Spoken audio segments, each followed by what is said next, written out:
everyone, welcome back to the deep dive. Today we're going to the Philippines.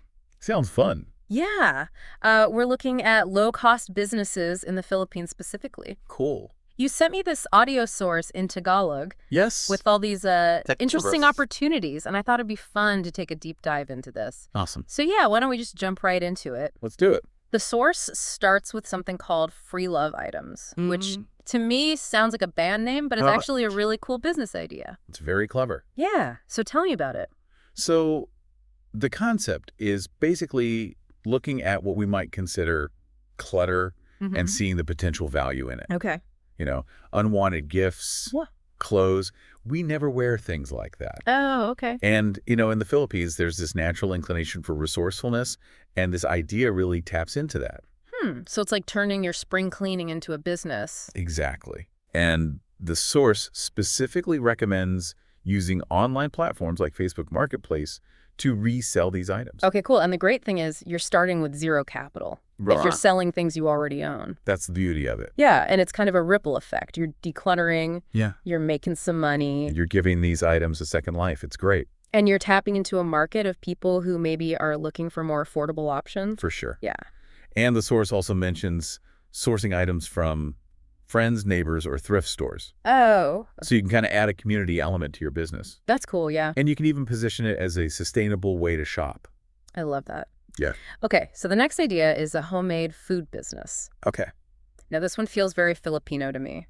It is. Filipinos love good food, and there's a real appreciation for home-cooked meals. Right. And so this idea really leans into that. Okay. The source emphasizes starting small. You know, maybe you're making extra balaadion for your family. Right, those packed lunches and snacks. Yeah, exactly. And you can offer some to colleagues or neighbors. Okay, so you're like turning your kitchen into a mini restaurant. Yeah, exactly. Yeah. And they also talk about the importance of leveraging social media to take pre-orders. Oh, that's smart. So that you can gauge demand, minimize waste, and build a loyal following. That makes a lot of sense because food waste is definitely a problem. Yeah. And this way you know exactly what people want. Right. Yeah, I mean, think about it. If you could just have delicious home-cooked food delivered to your office instead of battling traffic to go out and get lunch. I know, that'd be amazing. Yeah. Right? It's all about convenience and tapping into that craving for those familiar flavors. Okay. And the source mentions how home-cooked meals are often seen as healthier and more affordable than fast food options. That's a good selling point. Yeah. Okay, let's move on to the next one. This one is for the listeners out there. Okay. With a specialized skill set freelance services. Oh, yeah. This is a great opportunity for anyone with skills in writing, graphic design, social media management, anything that you can really do remotely. Yeah, you basically just need a computer. Yeah. Stable internet connection and your talent. Exactly. And that's one of the biggest advantages highlighted in the source, the low overhead. Makes sense. You don't need a fancy office or staff or anything like that to get started.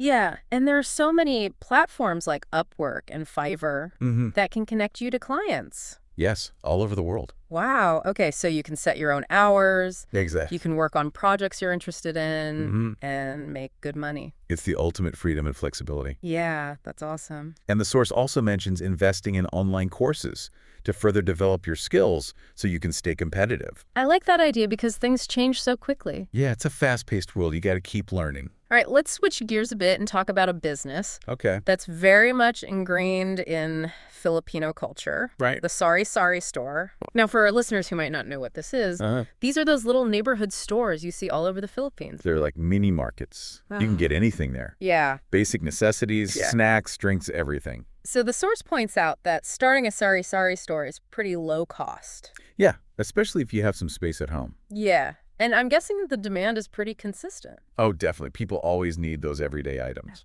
You're providing a service to your community by offering convenient access to these goods. Right. And the source recommends starting with those essential items. Okay. Things like coffee noodles, canned goods, soap, soft drinks. Okay. Makes sense. And then you can kind of grow from there. Exactly. Based on what your customers are asking for, you can expand your inventory. Cool. And the source mentions the potential to add extra services. Yes. Like mobile phone loading, bill payment, even laundry services. It's all about diversifying your income streams. Yeah, you're creating like a one-stop shop. Right in your neighborhood. For your neighborhood. And it's convenient for you too. Yeah, no more late night runs to the store. Exactly. Okay, let's talk street food. Right. Another Filipino staple. Oh, yeah. The source really highlights how popular street food is in the Philippines. And for good reason. It's affordable, it's delicious, and it's such a part of the culture. Yeah, I mean, who doesn't love some good siomai or fish balls? Oh, I know, right?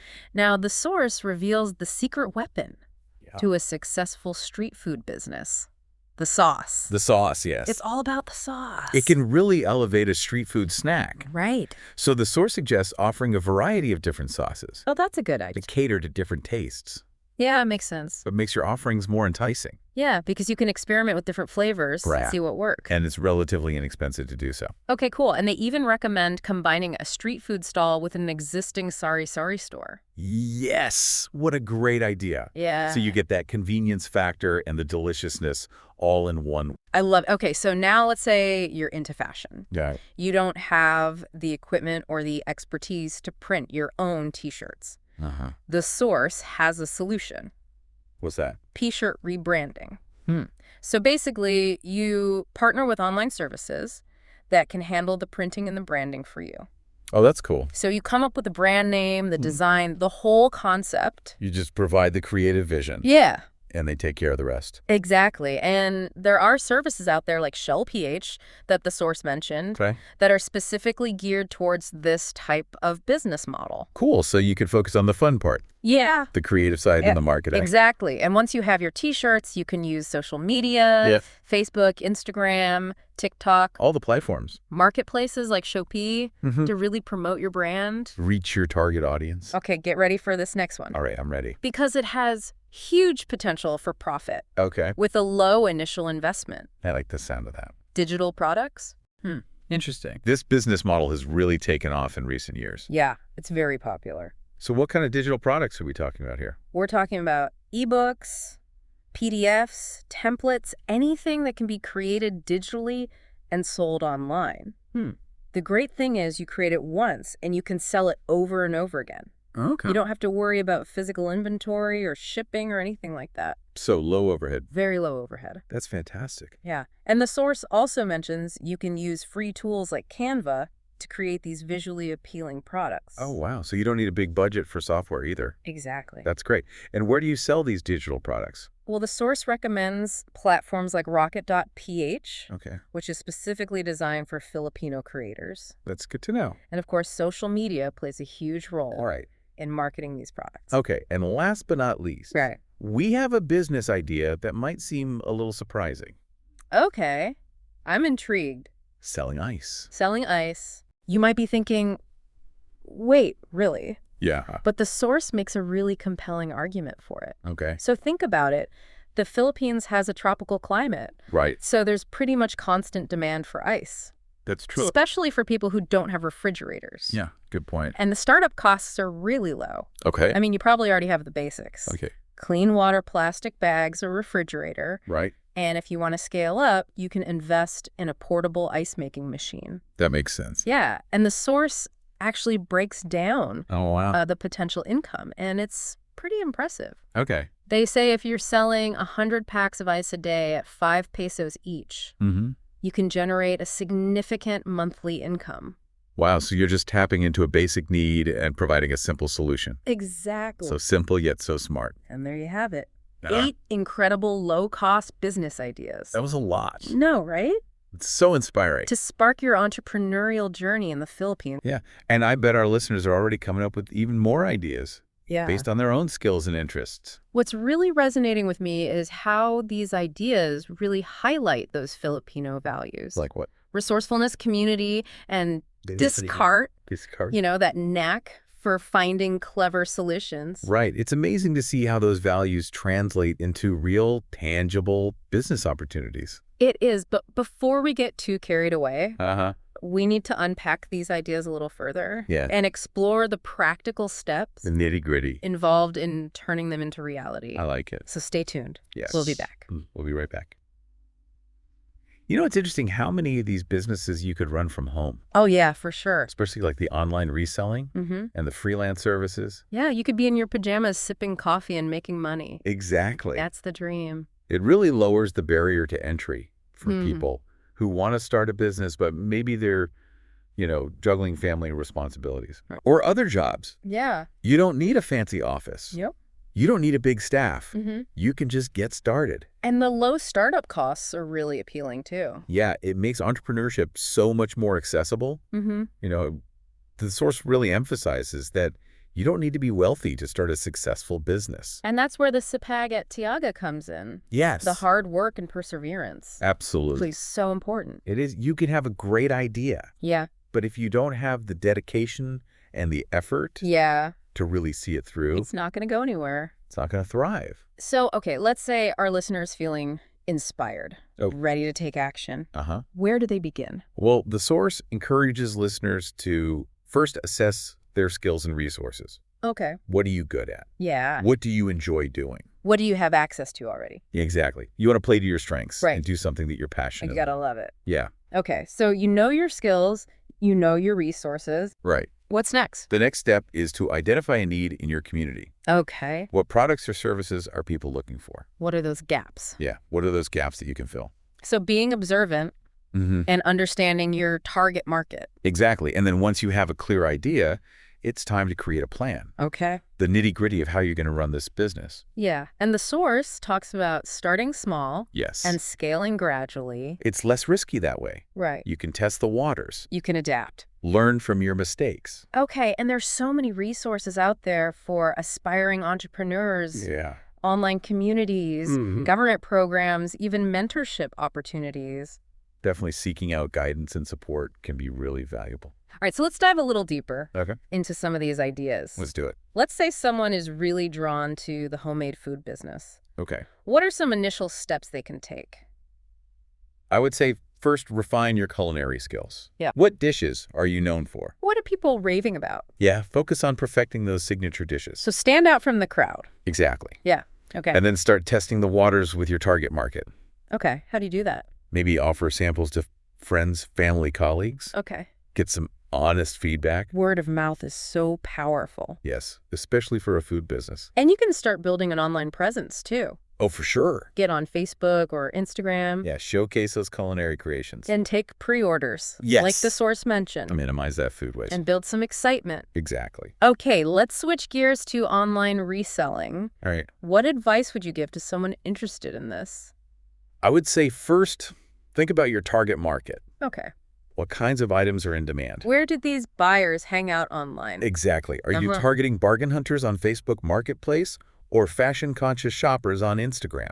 So you got to tailor your listings to your audience. Exactly. And then it's all about presentation. Okay. High-quality photos, detailed descriptions, competitive pricing. So like you're creating an online storefront. Yeah, make it look good. Okay. Make those products shine. Now let's say someone is more tech savvy. Okay. Interested in freelance services. Yeah. What are some essential skills to develop? Well, communication is crucial. Okay. You need to be able to clearly articulate your services. Right. Understand client needs, manage expectations effectively. And like the source said, continuous learning is key. Yes. The digital world is always changing. It's fast-paced. So got to stay up to date. Yeah, invest in those online courses. Okay. Go to those industry events. Okay, so Sari-sari store. Right. What are some key considerations for someone who wants to do this? Location, location, location. Okay. You want to be in a high-traffic area. Makes sense. With good visibility. Ideally, in a residential area where people are walking by all the time. So convenience for the customers. Yes, exactly. Okay. And then stocking the right products. Right. What are people in the neighborhood looking for? Do a little market research. See what sells well in your area. And the source talked about building relationships with your customers. Oh, that's so important. Yeah. Filipinos value that sense of community and connection. Yeah. So be friendly. Be helpful. Chat with your customers. Get to know them. Yeah, it builds loyalty and repeat business. Plus, you get feedback on how you can improve. Exactly. And remember, you can always add those extra services to make your store even more appealing. Okay, let's talk street food. All right. What advice would you give to those who want to dive into this? Food safety and hygiene should be top priorities. Oh, yeah, of course. You want a clean and organized stall. Yeah, that's the first thing people notice. It builds trust with your customers. And, of course, the food has to be delicious. Of course, that's the most important part. Right. Are you going with the classic favorites or adding a twist? Yeah. What makes your food special? And those sauces? Yes. Experiment with different flavors. Okay. Find what your customers love. And location is key, too. Yes. Gotta be where the people are. Find a spot with high foot traffic. Okay, t-shirt rebranding. Okay. What are some things to consider? Build a strong brand identity. Okay. What makes your designs unique? What's the story behind it? Exactly. You got to stand out in a crowded market. And do your research on those online printing services. Yeah, compare prices, quality shipping options Find the best fit. for your needs and your budget. Okay. Digital products. All right. What tips would you give to those creators out there? Focus on solving a specific problem or fulfilling a need. Yeah, create something valuable. Exactly. Something people will actually pay for. And presentation matters. Yes. Invest in that professional design and branding. And marketing. Of course, you got to get the word out. Okay, last one, ice selling. Okay. What would you say to convince those skeptics out there? I would say look at the low startup costs Mm-hmm. and the consistent demand, People always need ice. especially in a hot climate like the Philippines. Yeah, And it's such a simple business. right. You can start small Use your own refrigerator. and gradually scale up. It's a practical business. Yeah, with potential for steady income. So we've explored 8 different business ideas. Wow. We've discussed key considerations for each, It's been a great deep dive. hopefully sparking some inspiration. I'm curious, what are your biggest takeaways? Yeah, which ideas are you most excited about? As we wrap up this segment, remember, the journey of 1,000 miles begins with a single step. So take that step. Explore your options. See where your entrepreneurial spirit takes you. We'll be back in a moment with some final thoughts, and we'll connect these ideas to the bigger picture of entrepreneurship in the Philippines. As we've been talking about these different businesses, Mhm. I've noticed that a lot of them could actually work well together. Oh, yeah, that's a good point. That resourcefulness Yeah. that Filipinos are known for really shines through. The source even mentioned combining the street food stall with the Sari-sari store. Oh, yeah, that's a classic combo. Yeah, like a one-stop shop for the neighborhood. You're offering multiple things at once. Exactly. And think about it. You could have your homemade food at your Sari-sari store. Right. Or you could promote your online reselling business Mm-hmm. at your street food stall. It's all about being creative and using those synergies. Yeah, and I think it's really inspiring that these businesses don't just help the entrepreneur, Right. but they can also help the community. Absolutely. You're providing essential services, Yeah. creating jobs. Contributing to the local economy. It's that Bayani Hen spirit. Exactly. Yeah. Filipinos helping each other out. And building a stronger community. It's about more than just making money. Yeah, it's about making a A difference. positive impact. And throughout our deep dive, the source kept coming back to Tiaga. Perseverance. It's so important. It's building a business. It's a journey. It's Right. not a sprint. Right. There will be challenges. There will be obstacles. Moments of doubt. But it's that commitment, that passion that keeps you going. And I think that's what makes these low-cost business ideas so empowering. Yeah. It shows that anyone can do this. Regardless of their background or their finances. They have the dedication and they're willing to put in the work. It challenges that idea that you need a lot of money Right. or a fancy degree to be an entrepreneur. It's about passion, Creativity, resourcefulness. and that sipag at Tiaga spirit. So, to wrap things up, I want to leave you with this. Okay. What needs or opportunities do you see in your community? What's missing? What gap can you fill? What are you passionate about that you can turn into a business? Because sometimes the best ideas Yeah. are right there in front of us. They are. We've given you 8 great examples. But there are so many more out there. So if you're inspired, take that first step Explore those options. and see where your entrepreneurial spirit takes you. Thanks for joining us on this deep dive.